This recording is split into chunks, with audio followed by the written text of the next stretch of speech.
പരിശുദ്ധാത്മാവ് ഞാനും നിങ്ങളും പ്രിയ മക്കൾ എന്നതുപോലെ ദൈവത്തെ അനുകരിക്കാൻ പറയുമ്പോൾ ഞാൻ എങ്ങനെ നടക്കരുതെന്നുള്ള ഒരു ബോധ്യം കൂടെ എനിക്കും നിങ്ങൾക്കും ഉണ്ടായിരിക്കണം.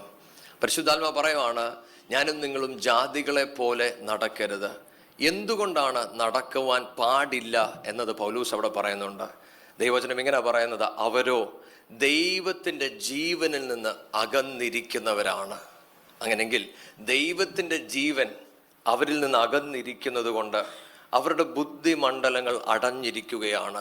ഇംഗ്ലീഷിൻ്റെ അകത്ത് NLT വേർഷൻ ഇങ്ങനെ പറയുന്നത്, അതുകൊണ്ട് അവർ ചെയ്യുന്നത് തെറ്റായാലും ശരിയായാലും അതവർക്ക് വിഷയമുള്ള കാര്യമല്ല. ഞാൻ പറയുന്നതൊക്കെ മനസ്സിലാവുന്നുണ്ടോ? ദൈവത്തിൻ്റെ ജീവൻ അവരിൽ നിന്ന് അല്ലെങ്കിൽ നമ്മളിൽ നിന്ന് അകന്നു പോയാൽ ചിലത് ശരിയെന്നും തെറ്റെന്നൊക്കെ തോന്നിയെന്ന് വരും. പക്ഷേ അതിന് പ്രത്യേകിച്ച് ഉദ്ദേശങ്ങളൊന്നും ഇല്ലാത്തത് കൊണ്ട്, അല്ലെങ്കിൽ എനിക്കെൻ്റെ ഇഷ്ടം നടക്കേണ്ടതിന് വേണ്ടി അത് ശരിയായാലും തെറ്റായാലും കുഴപ്പമില്ലെന്നാണ് പലപ്പോഴും നമ്മൾ വിചാരിക്കുന്നത്. അതുകൊണ്ട് ആ വചനം പറയുന്നത്, നിങ്ങൾ അവരെ പോലെ നടക്കരുത്.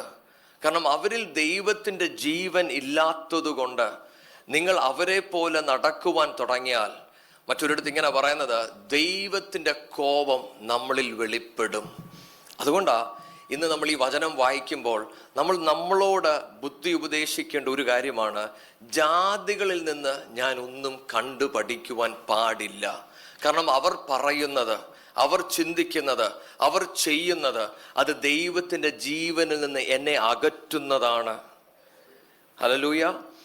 ആ ദൈവത്തിൻ്റെ ജീവനിൽ നിന്ന് ഞാൻ അകന്നു പോയാൽ ഞാൻ ദൈവ ഇഷ്ടത്തിൽ നിന്ന് അകന്നു പോകും. ദൈവ ഇഷ്ടത്തിൽ നിന്ന് ഞാൻ അകന്നു പോയാൽ ദൈവത്തിൻ്റെ നിത്യതയിൽ ഞാൻ എത്തിച്ചേരുകയില്ല.